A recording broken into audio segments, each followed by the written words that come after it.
Nós estamos na Páscoa, vamos falar um pouquinho sobre a Páscoa hoje. Vamos discorrer sobre o texto bíblico, conhecer um pouco da história de ponta a ponta, para a gente entender um pouquinho mais. É um assunto que muitos de vocês já conhecem, mas a gente vai reforçar o princípio aqui, para que a gente possa ser grato a Deus o tempo todo. Nosso tema hoje é Páscoa cristã. Jesus cumpre o propósito divino. Jesus cumpre o quê? Nós temos falado durante todo esse mês, de março, sobre o propósito. E Jesus veio e cumpriu todo o propósito que foi designado para ele aqui nessa terra. Fala amém? Amém. Vamos curvar a cabeça, sentados mesmo, vamos fazer uma oração. Pai querido, em nome de Jesus, nos colocamos em Tua presença, Senhor, nesta manhã. Pai, lhe pedimos que o Senhor continue nos abençoando ainda mais. Esse final de semana fomos tão abençoados, Senhor. Mas que a Tua bênção permaneça, continue, e que o Teu Espírito Santo haja com liberdade em nosso meio nesta manhã, para trazer a direção e revelação da Tua palavra. Que possamos crescer, aprender, que possamos, Senhor, receber de Ti alguma revelação, alguma verdade que ainda não conhecemos, e nos dê força também para praticar esses princípios. Em nome de Jesus, nós repreendemos todo tipo de barreira, impedimento, Senhor, humano, carnal, diabólico, que neste ambiente, somente o Teu Espírito Santo haja, Senhor, que haja liberação dos Teus anjos neste local para ministrar, segundo a Tua vontade, segundo o Teu propósito, Pai. Em nome de Jesus, amém e amém. Irmãos, primeira coisa, quando falamos sobre Páscoa, a gente lembra de duas coisas. Lembra lá do Egito e lembra também de Jesus. Mas eu quero caminhar na história com você, tá? Primeira coisa, sempre houve uma promessa. Digam vocês? Fala de novo. Desde que o homem pecou, Deus já estabeleceu algo para dizer que ele ia trabalhar para resolver. Tá? Então, em Gênesis 3,15,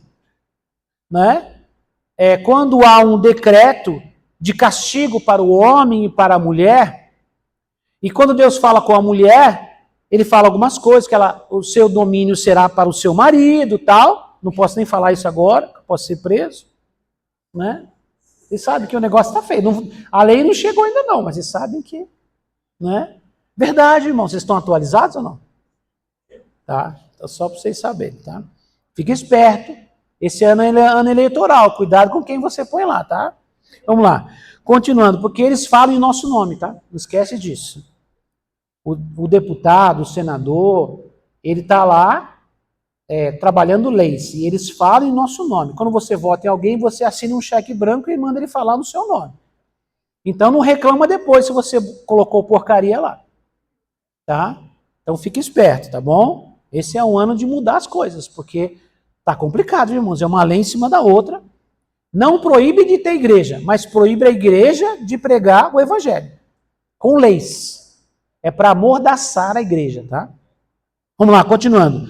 Gênesis 3,15, Deus fala com a mulher, fala com o homem, fala com a mulher, e dentre essas palavras que Deus fala para a mulher, este ferirá a cabeça, e tu lhe ferirás o calcanhar. Deus fala que haverá inimizade entre o homem e a serpente, entre a descendência. Ele está falando de uma forma profética sobre Jesus e Satanás. Haverá uma guerra constante. E diz, este ferirá, o filho ferirá a cabeça e tu ferirás o calcanhar. E a serpente vai tentar morder o calcanhar. Fala de uma guerra. E já prometeu que haveria uma batalha. Já prometeu que haveria ali um caminho para o confronto. Que desde aquele momento em que o pecado entrou na vida do ser humano, começou a guerra espiritual. Por quê? Porque a brecha abriu. A porta abriu. E o caminho da porta se abrir é principalmente pelo pecado. Pecado é a maior porta que existe para as forças de Satanás. Ele trabalha sempre em cima de portas. O mundo espiritual é regido por leis. Tanto Deus respeita as leis, como os demônios também respeitam as leis do mundo espiritual. Ele gosta de bagunçar aqui, mas no mundo espiritual ele tem que respeitar leis também. As coisas não são de qualquer maneira, tá? No mundo espiritual. Ele bagunça aqui para a gente abrir legalidade para ele agir do lado de lá. Tá? Então é complicado isso aí, viu, irmãos? É complexo. Então nós precisamos entender que o pecado, ele abre porta para o inimigo. E a partir do momento que o homem pecou, ele se tornou objeto do quê? De sofrimentos, de maldições, de problemas, de enfermidades. Quando o homem peca, para Adão e Eva, eles são separados da presença viva de Deus. Quando fala presença viva, a presença manifesta de Deus, lá no jardim. No jardim ele se separa de Deus. Agora, eles não podem mais ter aquela comunicação com Deus, como eles tinham. A Bíblia diz que diariamente, na viração do dia, para quem não entende o que quer dizer viração do dia, é 6 horas da tarde, no nosso horário, tá? Então, todos os dias, por volta das 6 horas da tarde, o Senhor vinha encontrar-se com o homem e com a mulher. A Bíblia não dá detalhes do que eles conversavam, o que eles falavam, o que acontecia naquele momento, mas diariamente Deus vinha encontrar-se com o homem e com a mulher. Isso é um fato. Isso é um fato. Tá? Agora, o que acontece? Quando o homem pecou, quando a mulher se afastou, o homem e a mulher pecaram, Deus os tirou do jardim. Esse jardim fala do mundo espiritual. E aí, o que acontece? O espírito do homem se desconecta, porque o homem tinha essa visão aberta, esse entendimento aberto do mundo espiritual, como ele tem do mundo físico. A gente olha e aqui o mundo, a gente vê o mundo material, o mundo físico. Eu vejo isso aqui, está aqui um retorno, um subgrave, uma caixinha de pedido de oração, um vaso, uma arca, bandeiras, contrabaixo, enfim, eu vejo. Isso aqui é o mundo físico que eu estou vendo. Mas existe paralelamente nesse ambiente um mundo espiritual. Paralelamente. Um mundo espiritual. Um mundo que é povoado por anjos, por demônios, por seres. Movimentações do mundo espiritual. O homem tinha visão aberta do mundo espiritual, porque ele via Deus, que é o topo de tudo. Quando o homem pecou, houve essa desconexão do seu espírito. O espírito do homem se tornou modificado. Então, o que acontece? Ele não podia mais acessar a Deus.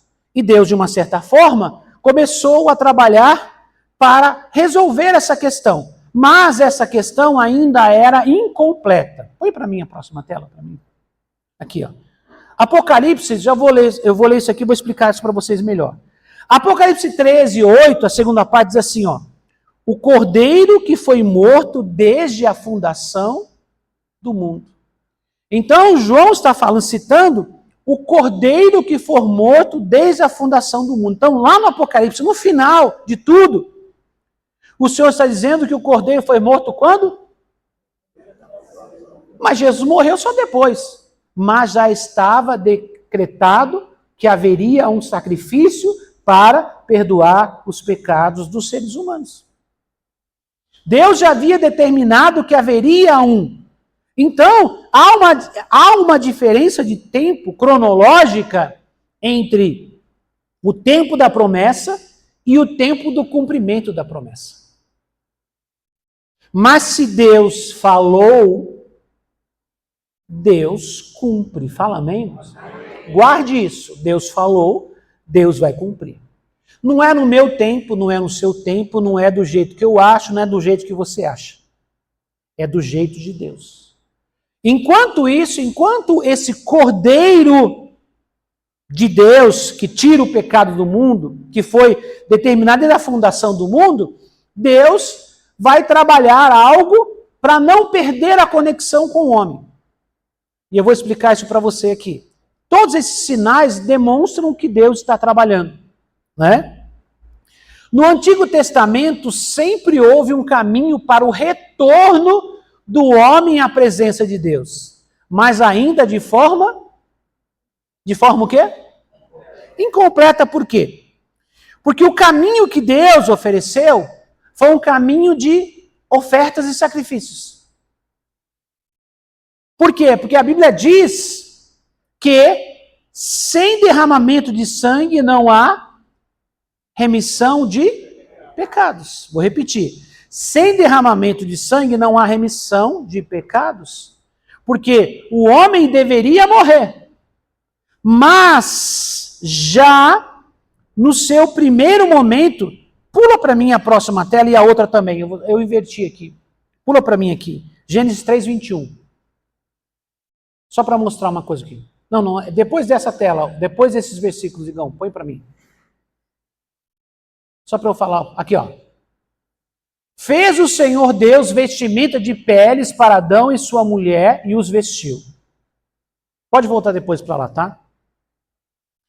Quando o homem é pego nu e a mulher também, o que Deus faz? Deus mata um animal e faz vestes para os dois. Ali houve o primeiro sacrifício de um animal, foi derramado sangue para cobrir a nudez do homem. Já foi o primeiro. Ali Deus já estava sinalizando como as coisas seriam.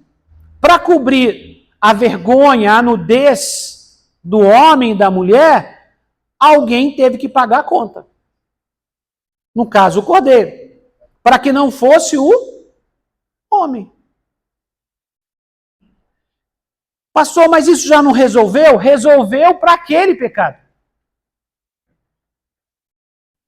Por isso que eu falei que é incompleto. Porque para cada pecado que a pessoa cometesse, deveria haver um novo sacrifício. Cada pecado, um novo sacrifício. Cada pecado, um novo sacrifício. A história bíblica mais antiga de todas, para quem não sabe, o livro mais antigo da Bíblia não é o Gênesis, é o livro de Jó. Tá? É o livro de Jó, é o mais antigo, escrito primeiro. Você não vê Jó com nenhuma conexão, nem com Abraão, nem com Isaac, nem com Jacó, nem com o povo de Israel. A Bíblia diz que Jó tinha um relacionamento direto com Deus. Lá, Jó já fazia sacrifícios. E ele pensava na possibilidade dos seus filhos pecarem e ele fazia sacrifício. Entenderam, irmãos? Isso sempre foi um fato. Desde o começo, já se entendeu isso. Que os sacrifícios deveriam ser feitos para perdão de pecados. Tá? O sangue deveria ser derramado para perdão de pecados. Eu sei que em algum momento isso pode confundir a sua cabeça, mas preste atenção que eu vou chegar nos dias de hoje, tá? Fique em paz, tá? Vamos lá? Então, a gente tem o primeiro, não descrito, mas entendido, que é a roupa de animais que o Senhor faz para Adão e Eva. Beleza, tá? Agora vamos ter alguma coisa mais explícita, mais clara, em Gênesis capítulo 3, versículos 3 a 7. Alguma oferta de sacrifício para perdão de pecados. Aconteceu que no fim de uns tempos trouxe Caim do fruto da terra uma oferta ao Senhor. Abel, por sua vez, trouxe das primícias do seu rebanho e da gordura deste. Agradou-se o Senhor de Abel e de sua oferta, ao passo de que Caim de sua oferta não se agradou. Irou-se, pois, sobremaneira Caim e descaiu-lhe o semblante. Então lhe disse o Senhor: por que andais irado? E por que descaiu o teu semblante? Se procederes bem, não é certo que serás aceito?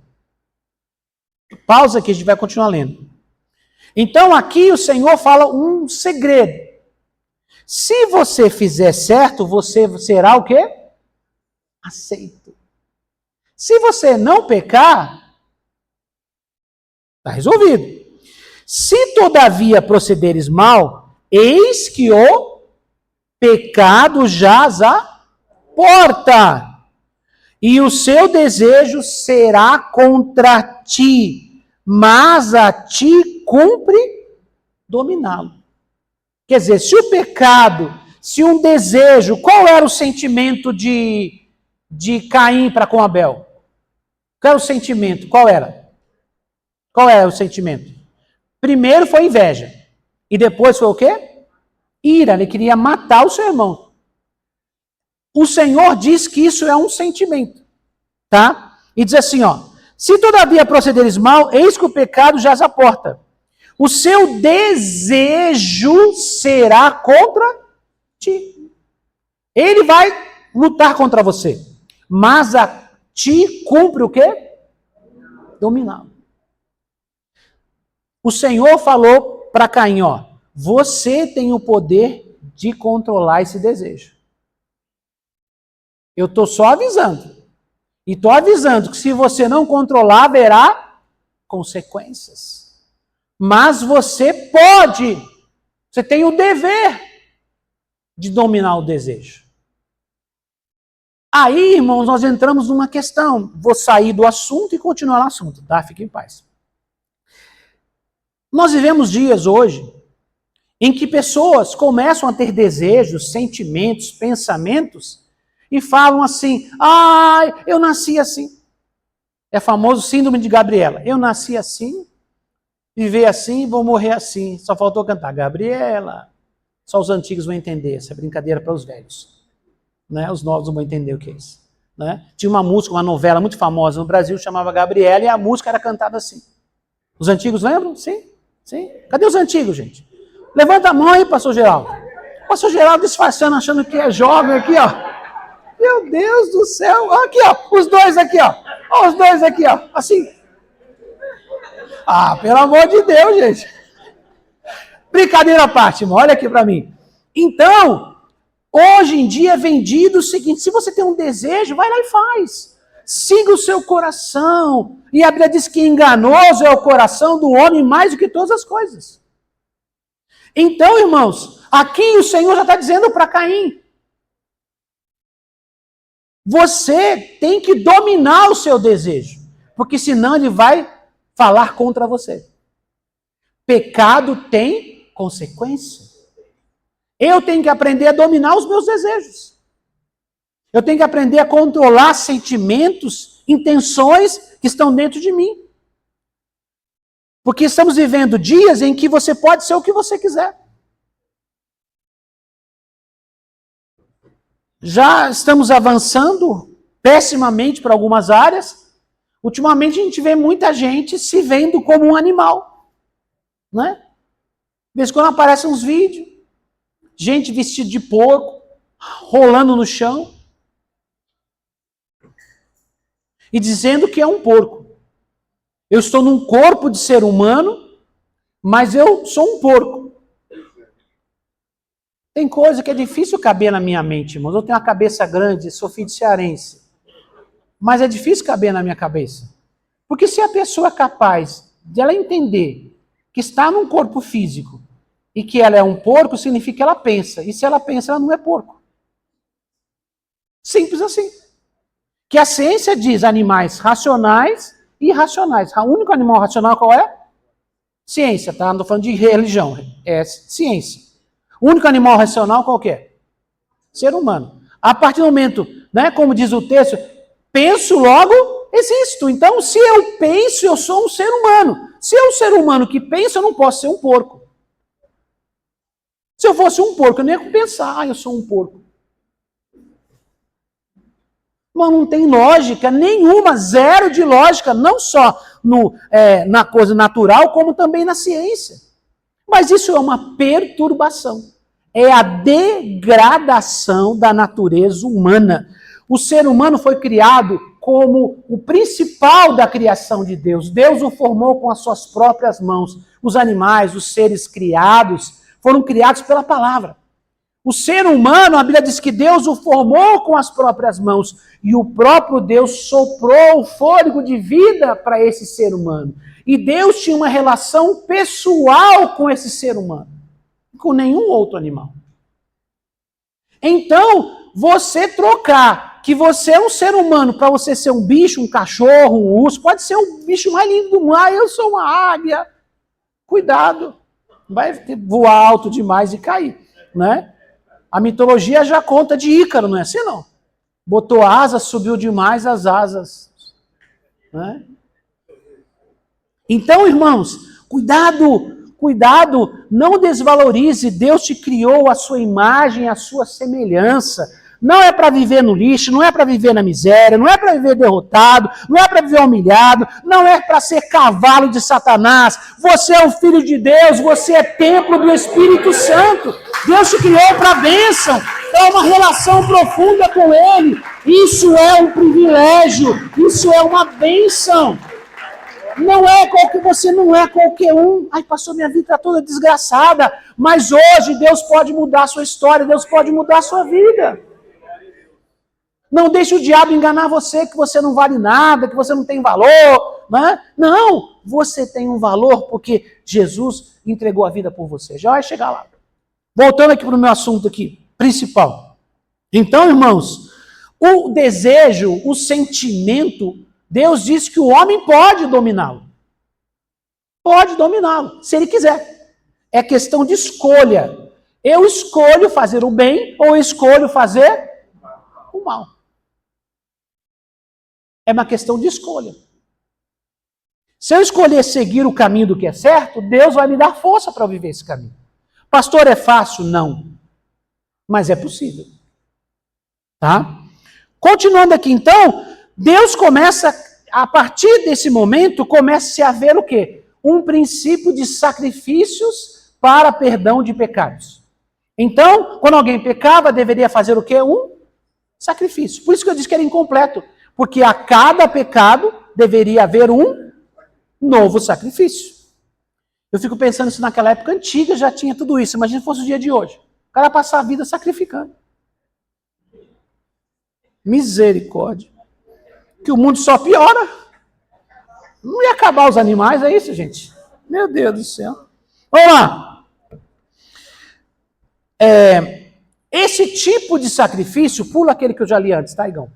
Tá? Esse tipo de sacrifício aparece diversas vezes até ser estabelecido na lei mosaica. A lei mosaica é a lei de Moisés, tá? E perdurou até a morte de Jesus na cruz. Então, durante alguns milênios, você vai ver isso antes da lei, tá? E depois ele continua esse processo até a morte de Jesus. Animais deveriam ser sacrificados para derramar o sangue para perdão de pecados, tá? Deixa eu olhar aqui. No Antigo Testamento, houve ocasiões em que prefiguraram o que Jesus faria por nós. O que é prefigurar? É fazer algo parecido com o que iria acontecer. Por isso é prefigurar. Vem antes do acontecido. Então nós temos alguns textos bíblicos que mostram Deus já sinalizando como é que ele traria salvação para a humanidade. Tá? Então nós temos aqui dois textos conhecidos. Abraão deveria sacrificar Isaque, mas na última hora Deus providencia um cordeiro para o lugar de seu filho. Gênesis 22, 13. Então, quando Deus está formando a sua nação, o seu povo, não é isso? E aí Deus tem Abraão como o primeiro, como patriarca que inicia aquele povo, ainda sem poder ter filhos, casado com uma mulher estéril, ele com 75 anos a princípio, quando Deus o chamou, Sara 65, nunca tiveram um filho deste casal. Desde muito jovem, casados, mas Sara nunca pôde ter filhos. Não era Abraão, era Sara. E passado 25 anos de peregrinação no deserto, de caminhada, de mudar de lugar por lugar, vivendo experiências, acertando e errando como qualquer ser humano, aí vem o cumprimento da promessa. Com 100 anos, 99, 100 anos, Abraão carrega o seu filho no colo e Sara, com 90 anos, é capaz de amamentar o seu filho, o seu próprio seio. Foi um grande milagre, foi uma coisa maravilhosa. E aí, passado um tempo, aí quando Isaac já era mais ou menos adolescente, Abraão feliz com o seu filho, filho da promessa. Deus daria continuidade à promessa através de Isaac. E aí Deus fala um dia para Abraão: Abraão, vá até Moriá e sacrifique seu filho para mim. E a Bíblia diz que Abraão pegou seu filho, levou mais alguns empregados, os animais. Era uma caminhada longa, cerca de, acho que 2, 3 dias, não me lembro o detalhe, alguns dias, até chegar em Moriá. Eles chegam ali, e aí os empregados ficam ali embaixo, o animal fica ali embaixo. Aí ele pede para Isaac ajudá-lo a caminhar, e pega a lenha, pega o cutelo, né, a faca, o fogo, e eles começam a subir Moriá, subir o monte.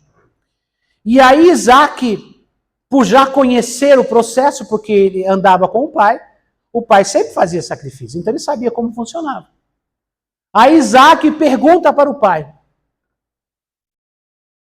e o cordeiro para o sacrifício? Está aqui o fogo, está aqui a lenha, a faca está aqui. Cadê o cordeiro? Porque ele já sabia que era um animal que deveria ser sacrificado. Desde criança ele viu o pai fazendo isso.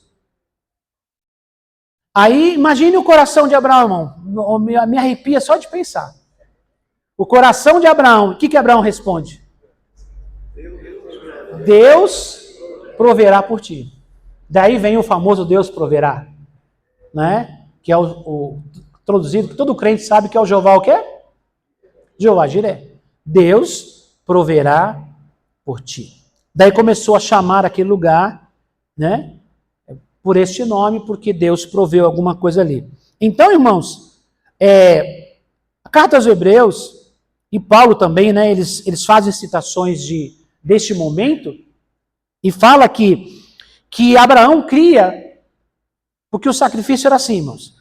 Colocava lá um altar, lenha, matava o animal, colocava em cima da lenha e colocava fogo.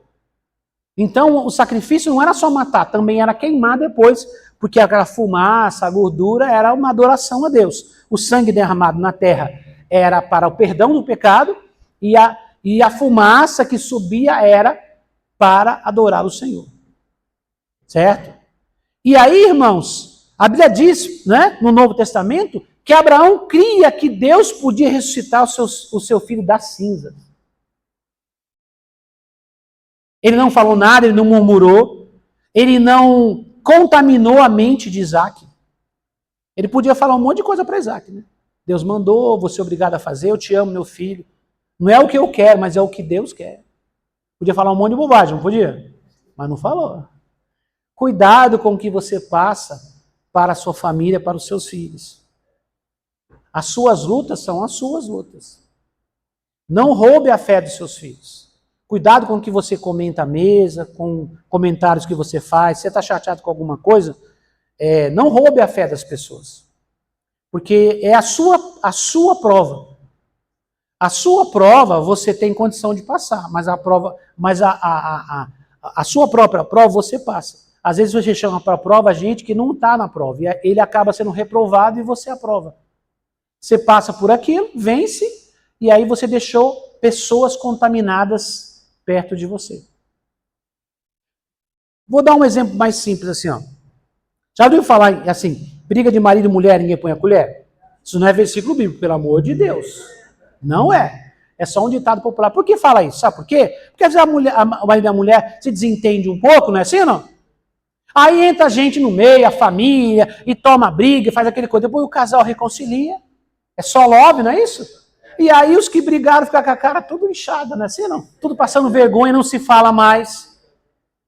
Porque a briga não era sua. A não ser que precise intervir por algo mais forte ou violento, assim tem que intervir. Mas tirando isso, é um desentendimento, muita gente. Então, irmãos, quando você tem uma prova, cuidado para você não colocar na prova quem não é para estar na prova. Porque você vai passar na prova porque a prova é sua. E Deus quer que você seja aprovado. Mas nesse processo de reclamar, de murmurar e às vezes falar algumas bobagens, você pode conduzir alguém a perder a fé. Aí você se acerta com Deus e deixa alguém derrubado do lado. Cuidado, tá? Vigia. Não sei porque eu estou falando isso, mas eu estou falando, tá? Tem nada a ver com o meu assunto aqui. Voltando, tá? Então, irmãos, assim que se fazia. Aí Isaac está lá, perguntando para o pai. E Abraão responde, Deus proverá por ti. Isaac entende e aceita. Porque imagine, um menino deve ter uns 15 anos. Se um velho de 100 anos tentar amarrar um menino de 15 anos, como é que vai ficar? Você acha que dá? O moleque vai se debater, vai correr, vai pular. Mas Abraão consegue, com o consentimento de Isaac, é claro. Ele está em cima do altar, já amarrado. E a Bíblia diz que Abraão levanta o cutelo, a faca, né? E vai, quando ele vai, o anjo de Deus brada, não faça isso. E quando ele olha para o lado, o que ele vê? Um cordeiro preso pelos chifres ali no arbusto. E aí Deus manda ele sacrificar o cordeiro e ele volta com o seu filho para casa. Fala amém. Então, esse momento na história do povo de Deus é uma prefiguração do quê? Porque nós deveríamos morrer, mas o cordeiro foi sacrificado no nosso lugar. Paulo fala, o salário do pecado é a morte, mas o dom gratuito de Deus é a vida eterna em Cristo Jesus. Então não há vida eterna se não for através de Jesus. Se o Cordeiro não me substituir, se o Cordeiro de Deus não me substituir, não há perdão para mim. Eu vou para o inferno. É por isso que eu vim entregar a vida para Jesus e viver na presença dele. Tá? É por causa disso. Porque foi só Jesus que entregou a vida pela humanidade, não foi mais nenhum outro. Buda não fez isso, Krishna não fez isso, Maomé não fez isso, nenhum outro líder religioso fez isso. E nem podia também. Tá? Não podia por quê? Porque o cordeiro era sem mancha e sem mácula. Jesus não tinha pecado. Só pode pagar pelos outros aquele que não deve. Se você deve também, você vai pagar o dos outros como?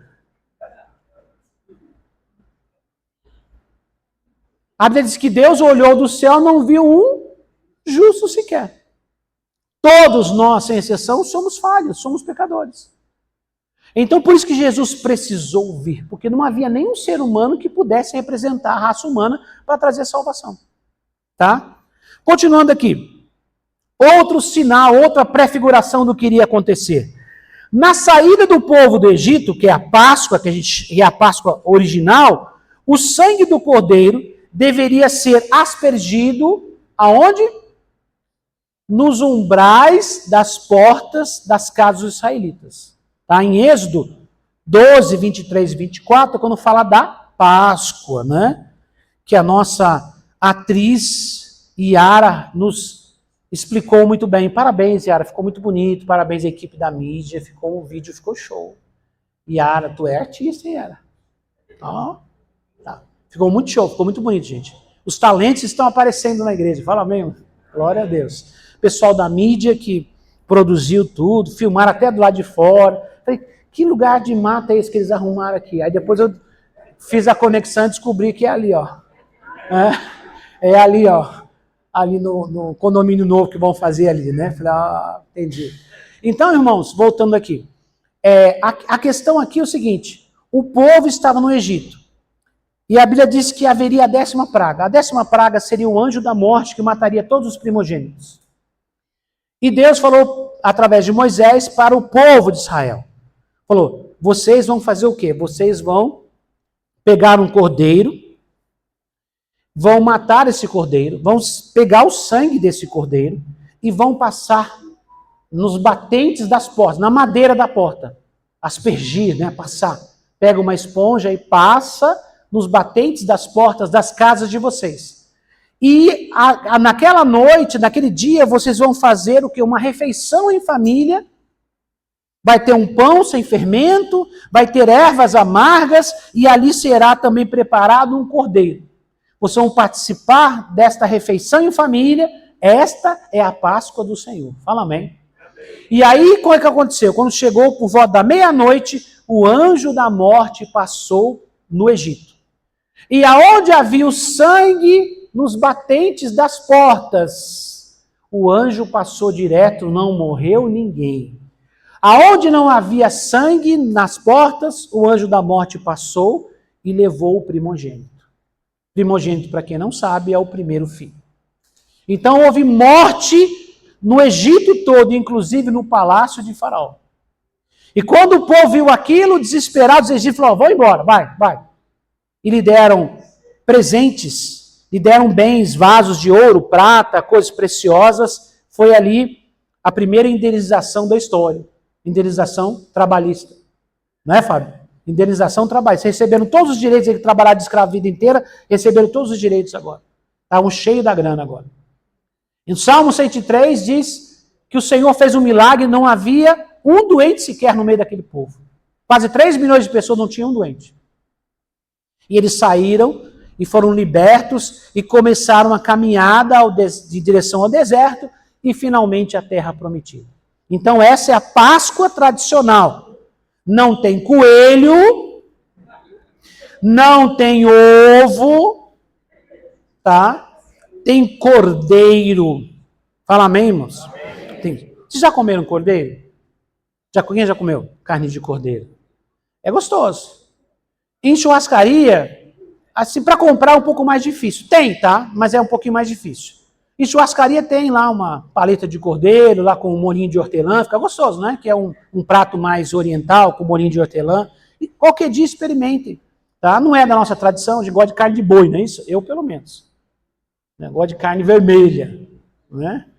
Então, tem o cordeiro. Então, era uma comida tradicional para eles, tá? Uma comida comum para os israelitas. Então, fizeram aquela refeição, juntaram as suas coisas, receberam lá a recompensa e partiram.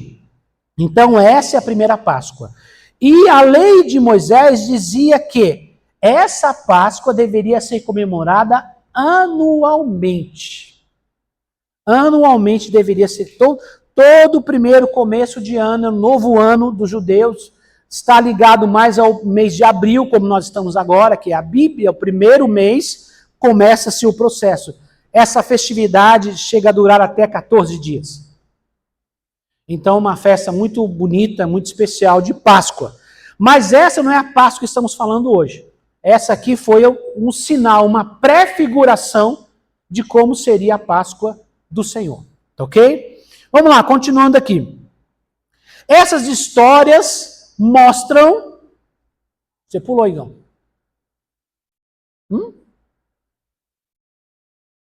Não tem a tela. Ah, muito bem. Comer essa tela. Vou ler aqui então.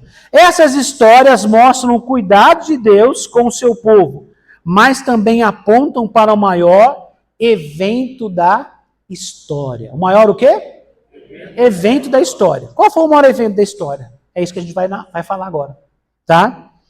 Muitos profetas, principalmente Isaías, falaram sobre ele.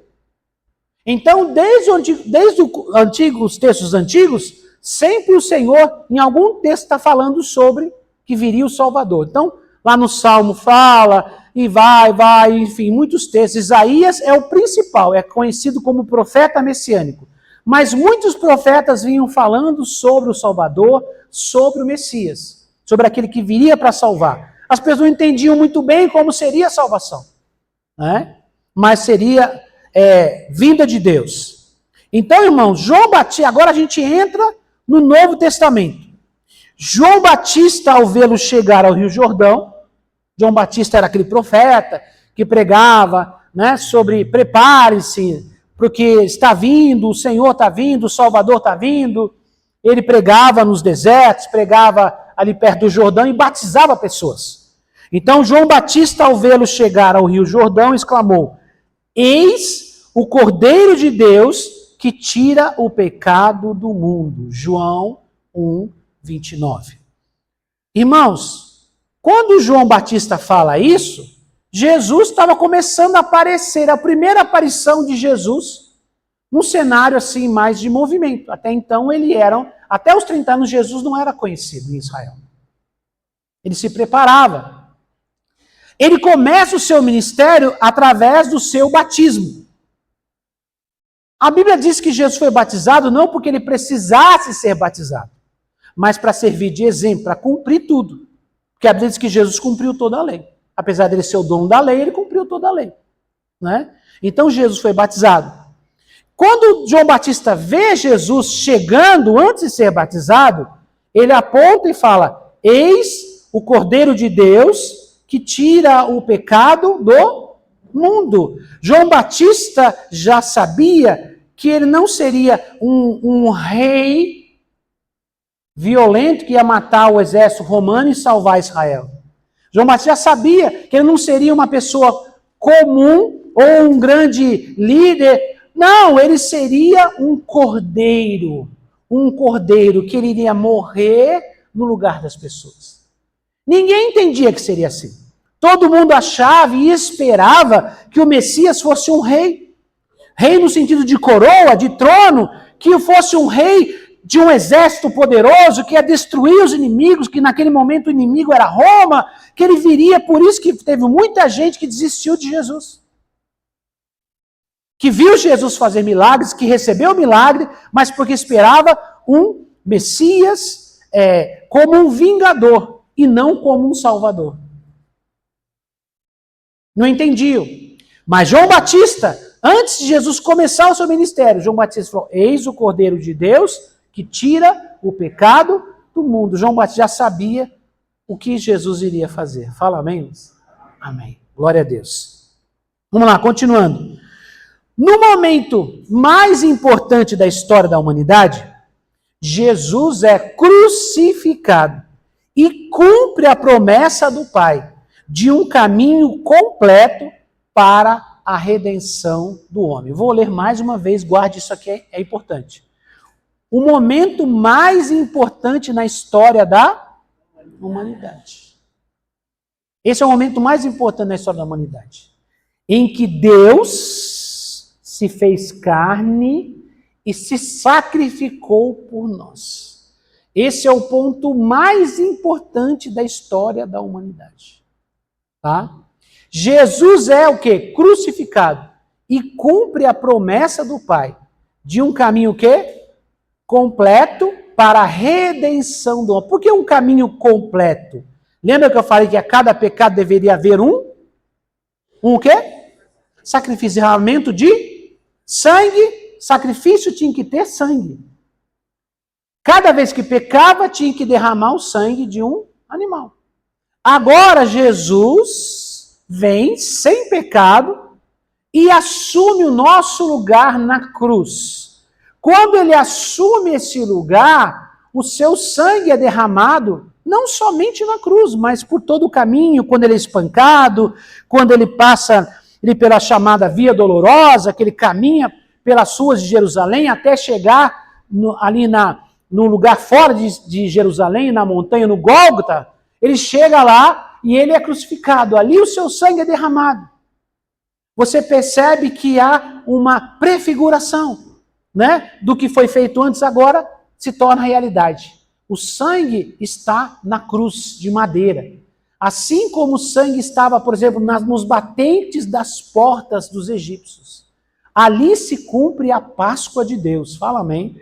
A Páscoa do Novo Testamento, a redenção do homem acontece naquele lugar. Jesus não merecia estar ali. Assim como os cordeiros não mereciam morrer no lugar do ser humano. Só que agora o sacrifício é completo, porque é homem por homem, não mais animal por homem. Paulo fala aqui que temos o primeiro Adão, e ele faz uma comparação dizendo que Jesus é o segundo Adão, pelo qual a redenção, o perdão entra no mundo. O pecado entrou por uma porta através de um homem, e Deus resolveu o problema do pecado através de um homem. Pastor, mas Deus não podia perdoar o pecado e ficar tudo certo? Precisava morrer Jesus? Não é mais simples? Vamos falar a verdade, não era mais simples? Precisava matar o próprio filho? Irmãos, Deus estabeleceu leis e Deus é o primeiro a cumprir. Nunca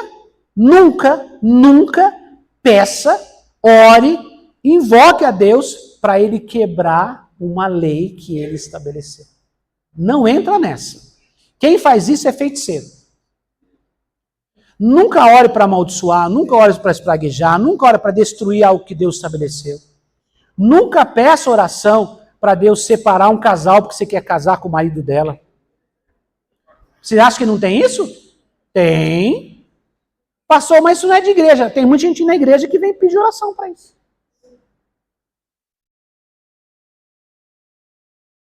Eita, estou mexendo. Vespeiro, misericórdia.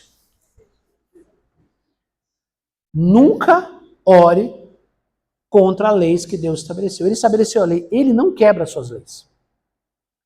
Se o pecado gera morte, e através de Adão o pecado entrou no mundo, então o pecado só poderia ser perdoado através de quem? Através de um outro homem. Por isso que Jesus precisou se fazer carne, nascer como um ser humano. Ele tinha que sentir a dor, ele tinha que sentir o que o ser humano sente.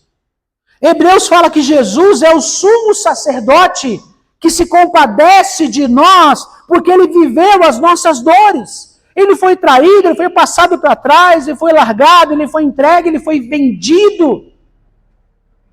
Você acha que você passou por luto? Jesus passou por mais. Você acha que você foi traído? Jesus foi também. Você acha que você foi abandonado? Jesus foi também. Por que ele passou isso? Para poder restaurar a nossa vida. Quando você vai até Jesus, ele entende a sua dor. Porque ele não estava aqui como Deus, ele estava aqui como homem. Ele sentiu as nossas dores. A Bíblia diz que ele vivia como homem. João fala na sua carta que se alguém nega que Jesus veio em carne, isso é do anticristo. É do diabo. Porque Jesus veio em carne. Porque se Jesus não veio em carne, não tinha como derramar sangue e não tinha como perdoar pecado. Porque espírito não tem sangue. Espírito não tem sangue. Então, irmãos, Jesus veio e derramou o seu sangue aqui, neste mundo, para perdoar pecados. Só que agora o sacrifício de Cristo é definitivo.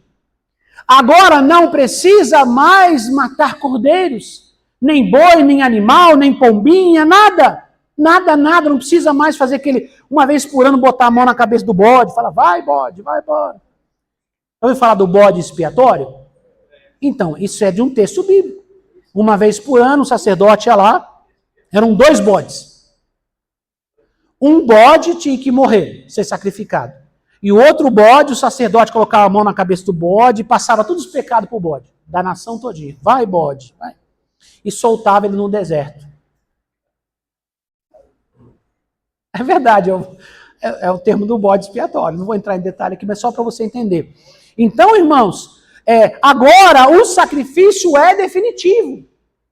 Em Israel, para quem não sabe, todos os dias, às 9 da manhã e às 3 da tarde tinha que ter sacrifício.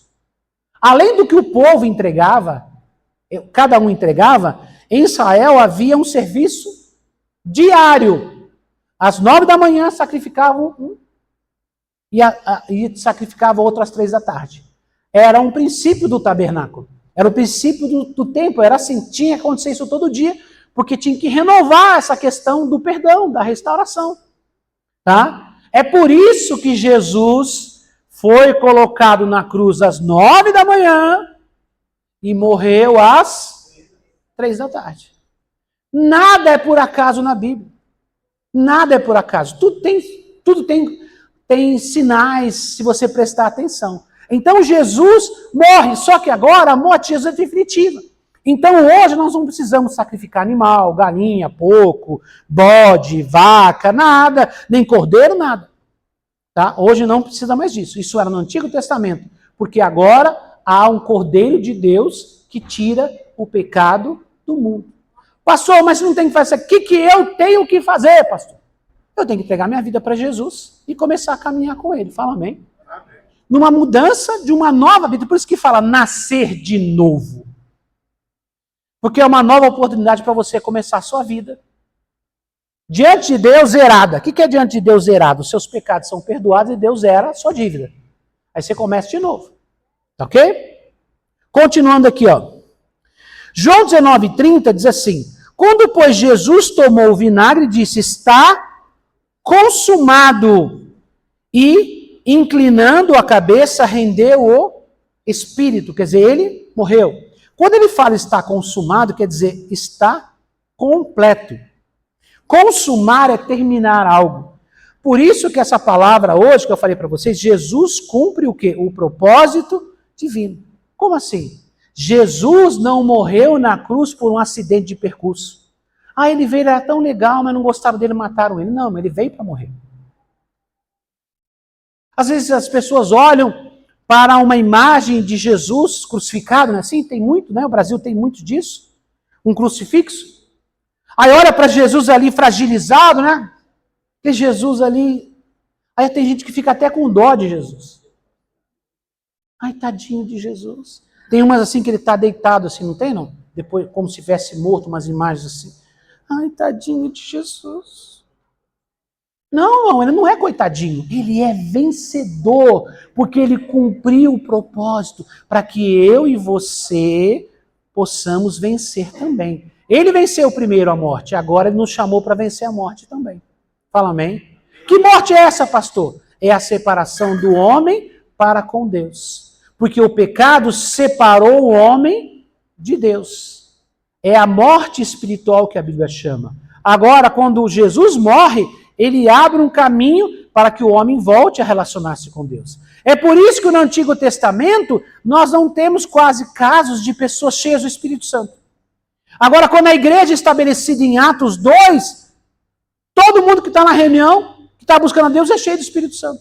Porque agora não há mais impedimento entre o homem e Deus. Através do sangue de Jesus, nós podemos acessar o Santo dos Santos. É por isso que quando Jesus morre na cruz, o véu do templo, a separação que havia, o lugar sagrado, que somente o sumo sacerdote entrava uma vez por ano para oferecer sacrifício ali junto à arca, agora aquela separação foi rasgada de alto a baixo, porque quer dizer que nós podemos ter acesso a Deus novamente através do sangue de Jesus. O sangue de Jesus não é só uma frase que o pessoal fala, sangue de Jesus tem poder. É uma exclamação. Não, o sangue de Jesus tem poder porque realmente tem poder. Ele fala aqui no mundo físico e fala no mundo espiritual. Não existe coisa mais poderosa do que o sangue de Jesus. Ele é o motivo da nossa redenção. Fala amém, irmãos? Deixa eu continuar aqui, me empolgando e a hora vai embora. Vamos lá. Ele venceu a morte para que vencêssemos também. Digam vocês.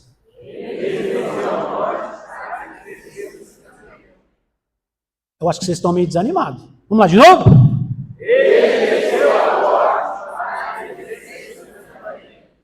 Eu acho que vocês estão ficando fleumáticos. Viu?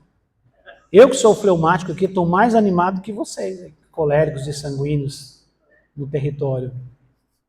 Mateus 28, de 5 a 7, diz assim, ó.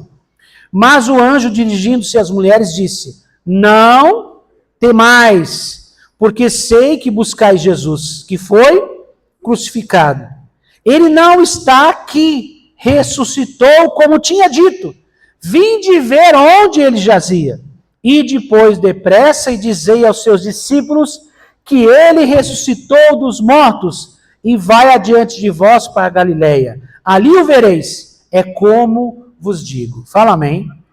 Então, irmãos, Jesus morreu na sexta-feira. Sexta-feira. Ele foi enterrado. Enterrado entre aspas, né? Ele foi levado para um túmulo de pedra, ele foi preparado e aí foi colocado no túmulo. No domingo pela manhã, como era o costume dos judeus, eles embalsamavam, né? Eles embalavam um corpo em vários lençóis e colocavam perfumes. Era uma maneira, né, que eles trabalhavam. Então Jesus recebeu esse primeiro tratamento quando estava lá dentro, quando foi levado o corpo dele para o túmulo. No domingo, porque sábado era um dia de descanso, sábado não se fazia nada.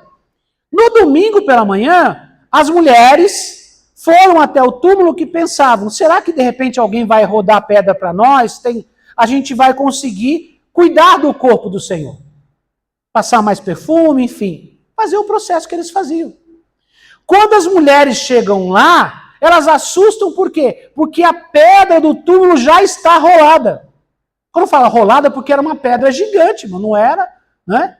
E elas não veem Jesus lá, elas ficam preocupadas. E eles falam, mas ele não está mais aqui, porque ele ressuscitou. Fala amém, irmãos. E ele venceu a morte para que vencêssemos também. Irmãos, a morte de Jesus é muito importante, mas a sua ressurreição também. Sábado é conhecido como o dia do silêncio, em que Deus não está falando. Jesus morreu, todo mundo triste, sábado está lá, ninguém sabe o que vai acontecer no domingo, sábado é um dia de silêncio. A prova foi na sexta, a luta foi na sexta, a decepção, a tristeza daquele povo foi na sexta, sábado é de silêncio. Às vezes quando você passa por provas, por tribulações, você quer respostas. Mas às vezes Deus está em silêncio. Deus está em quê? Silêncio. Irmãos, quando Deus está em silêncio, não quer dizer que Deus não esteja trabalhando. Porque a Bíblia diz, Pedro fala sobre isso, que enquanto o mundo achava que Jesus estava morto, o Senhor vai até, o Jesus vai até os espíritos em prisão no Hades.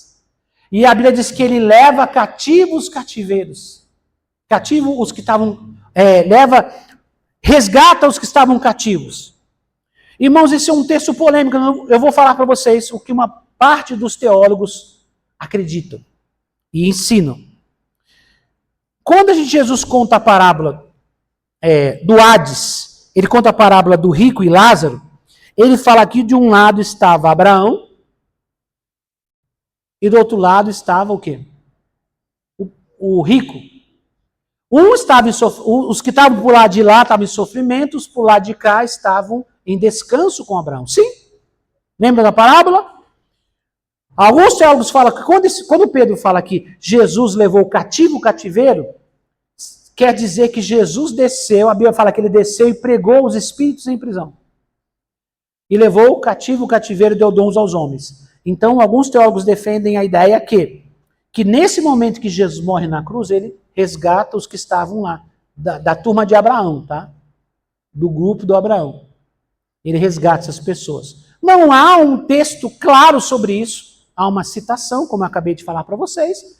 Muitos teólogos interpretam desta maneira, não posso afirmar, mas estou dizendo que muitas pessoas, estudiosos, defendem. Mas a Bíblia fala que ele foi até o inferno. O que ele foi fazer lá? Ele foi tomar o direito que Satanás tinha sobre as almas dos homens. O que dá direito para Satanás na alma dos homens? É o pecado. Como ele resolve a questão do pecado, ele tem a chave de novo. Quando você entrega a sua vida para Jesus, ele fala, tá aqui, filho, a chave está na tua mão de novo. Você passa a ter novamente direito a viver. Está aqui. Agora você vai fazer a escolha. Adão entregou a chave para o diabo porque ele escolheu desobedecer a Deus. Entregou, não é literalmente, tá, irmãos? É de uma forma figurada, é uma figura de linguagem. Quando eu falo entregar a chave, não era uma chave. Ai, pastor, que tamanho que era a chave? Era dourada.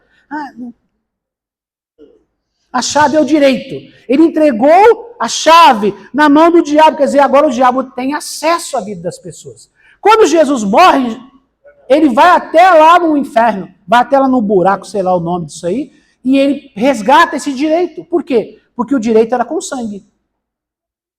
Ele vai lá e tem a chave de novo. A chave é de todo mundo, pastor? É para todo mundo, mas nem todo mundo tem. Por quê? Para pegar essa chave de volta, você tem que seguir Jesus. Por isso que a gente falava, você quer entregar a vida para Jesus? Então ora comigo, Jesus, entra no meu... Então ele te dá o direito de você ser livre novamente e não ser mais acusado por Satanás. Agora você está sendo representado por Jesus. Quando o diabo olha para você que serve a Deus, ele vê o sangue de Jesus sobre você. O acusador não tem poder de te acusar, porque você é filho de Deus, você é redimido, você foi resgatado, você foi comprado por um alto preço. Ele olha e vê o sangue, ele não tem como te acusar. Deus não aceita acusação contra os seus escolhidos. Deus não aceita, porque há o sangue de Jesus. O preço foi pago na cruz do Calvário. Então, enquanto você acha que Deus não está falando, Ele está em silêncio. Ele está trabalhando, preparando o caminho para a maior vitória. Jesus morreu, sábado de silêncio, ninguém sabe exatamente o que vai acontecer no domingo, mas enquanto tudo está em silêncio, todo mundo triste, Jesus morreu, acabou, os discípulos voltam a pescar, uns ficam desanimados, enfim. Jesus está trabalhando quando ninguém está vendo. Ele está preparando. E aí, um terceiro dia, que é domingo, ele ressuscita. E ele fala agora, depois que ele ressuscita, não está nesse texto aqui, tá, irmãos? Mas o que ele fala para a mulher? Não me toques, né? Porque eu ainda vou subir. Depois ele fala, é-me dado todo o poder no céu e na terra. Porque essa autoridade não tinha mais, porque Deus deu para o homem deu para o capeta.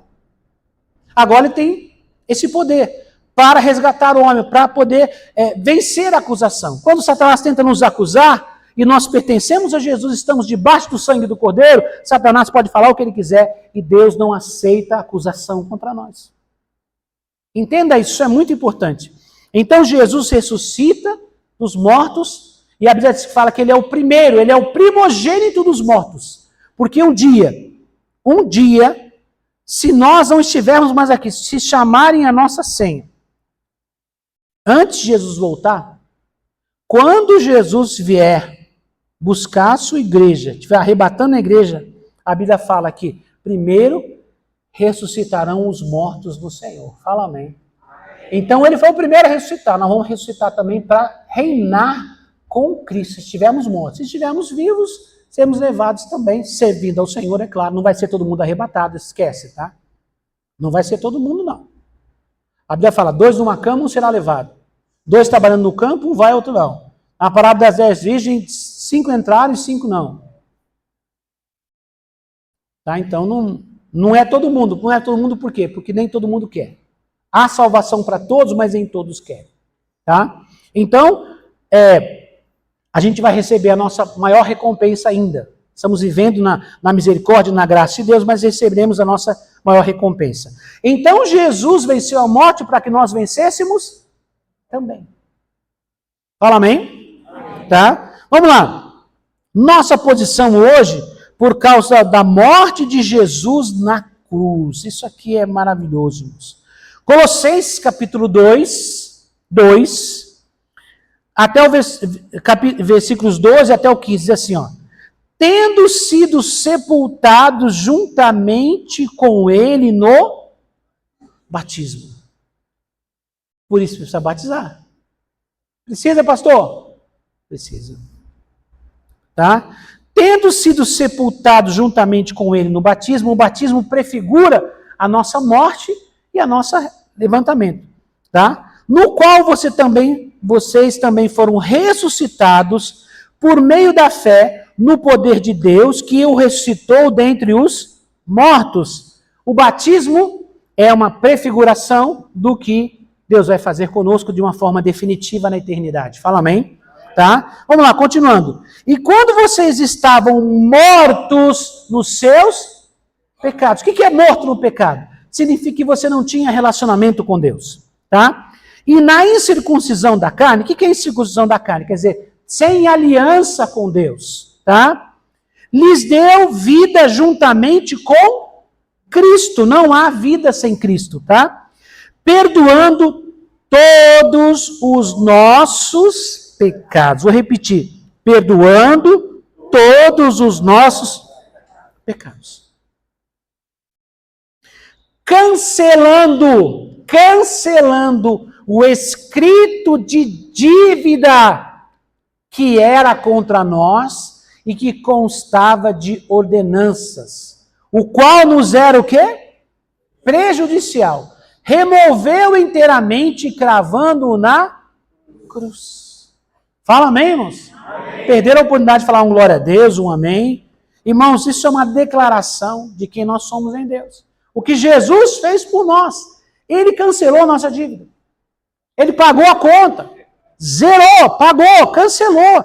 Aqui diz, ó, contra nós que constava de ordenanças. o qual era prejudicial, nos era prejudicial, era para o nosso mal, era para a gente ir para o inferno, era para a gente estar escravizado por Satanás. Mas Jesus cancelou a nossa dívida, perdoou os nossos pecados, Ele morreu, Ele se entregou. Nós temos vida hoje. Acabou. É definitivo, fala amém, irmãos? Não é provisório como os cordeiros que tinham que ser sacrificados todos os dias, é definitivo. O nosso nome está escrito no livro da vida do Cordeiro. Apocalipse fala o livro da vida de quem? Do Cordeiro. O Cordeiro que foi morto antes da fundação do mundo.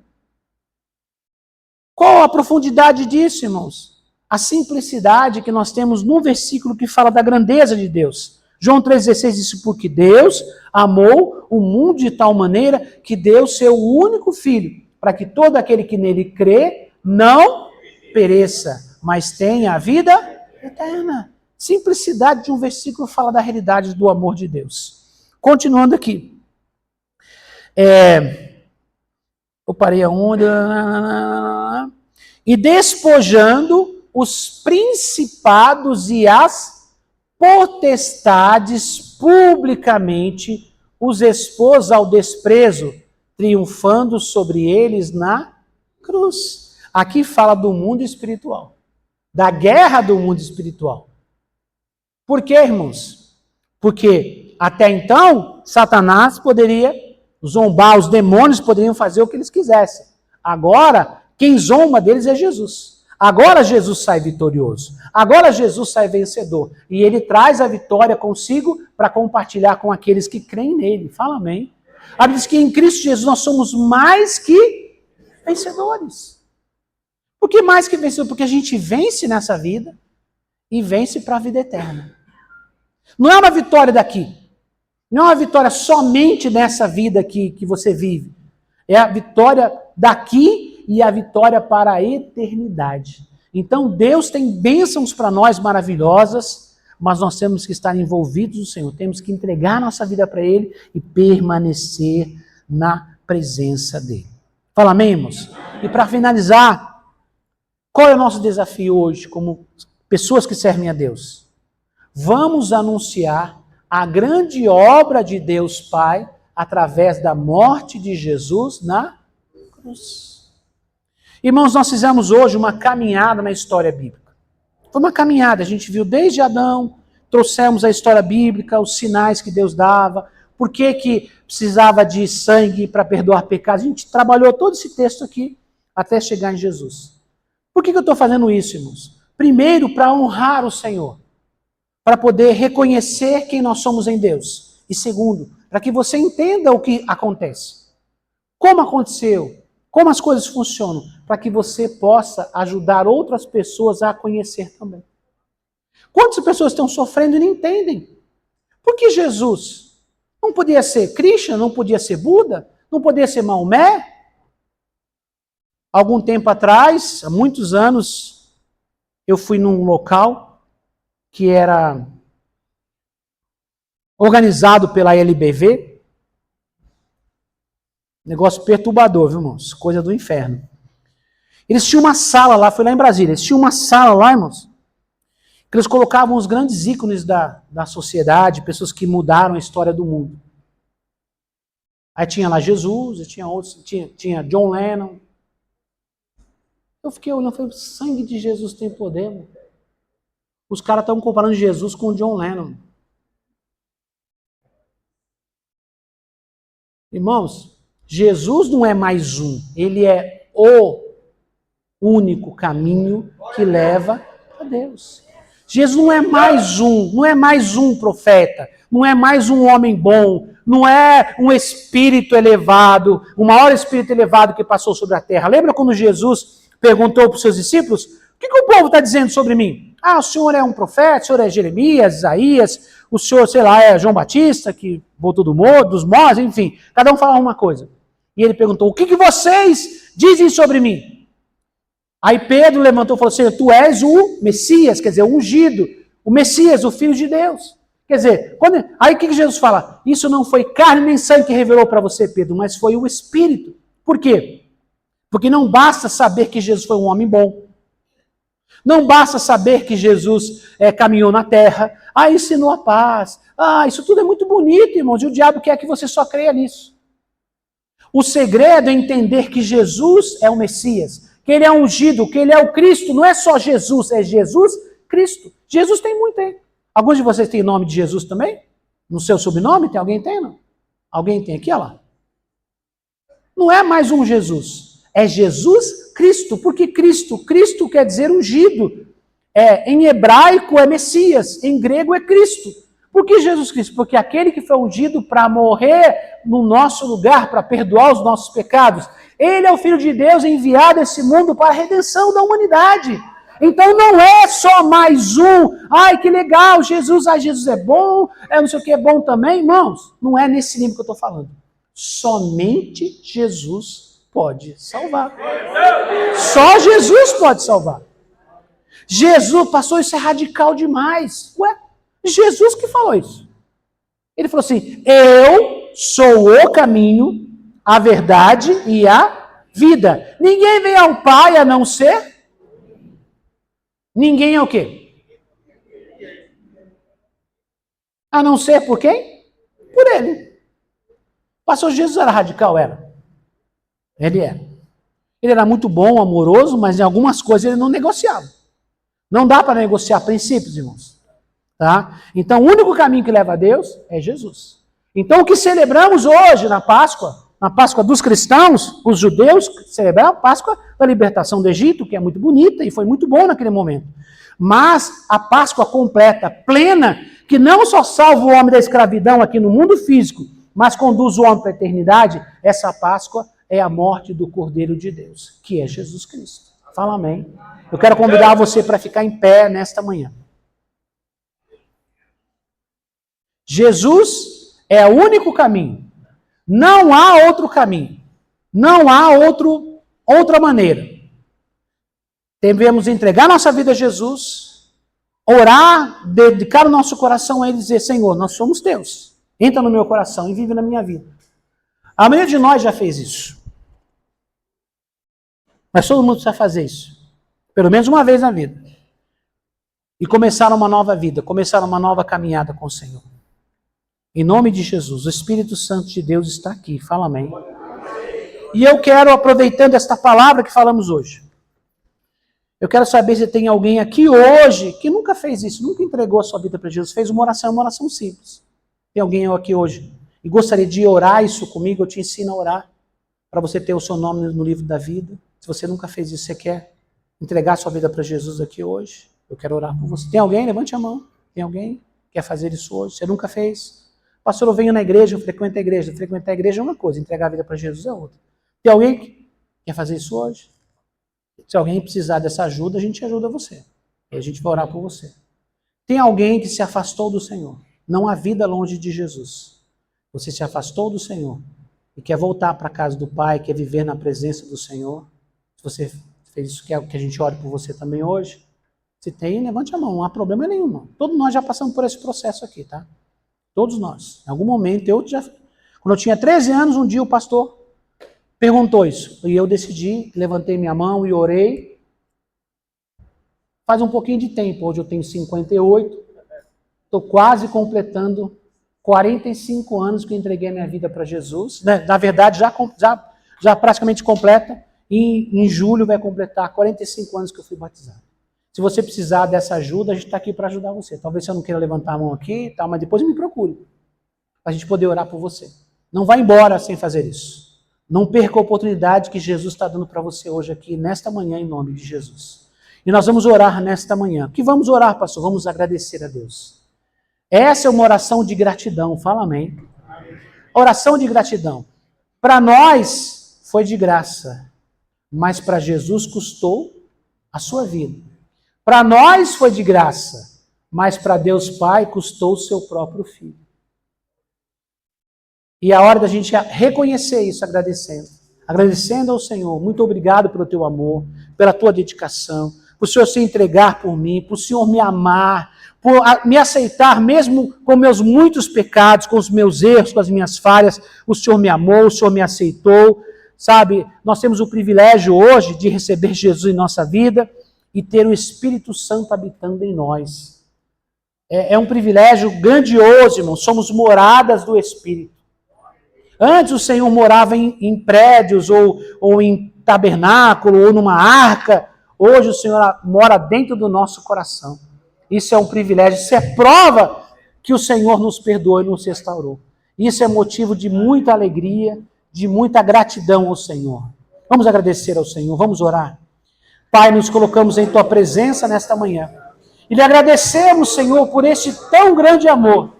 Pai, nós não temos palavras suficientes para expressar o quanto nós te amamos e quanto nós somos gratos, Senhor, por tudo aquilo que o Senhor tem feito em nossas vidas. Obrigado, Senhor, porque a Tua palavra declara que o Senhor é fiel. E nós temos provado a Tua fidelidade. Desde a fundação do mundo, o Cordeiro foi prometido.